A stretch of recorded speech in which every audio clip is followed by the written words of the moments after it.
సంగమేశ్వరం ఆలయ ప్రాంగణమంతా కూడా వరద జలాలతో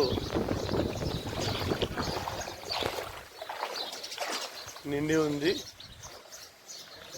ఈరోజు సాయంకాలానికంతా కూడా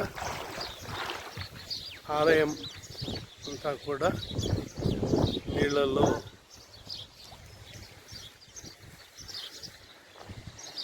కొన్ని అడుగులు చేరుకోవడంతో మనిషి లోతు ప్రమాణంలో వరద జలాలు చేరుకుంటాయి.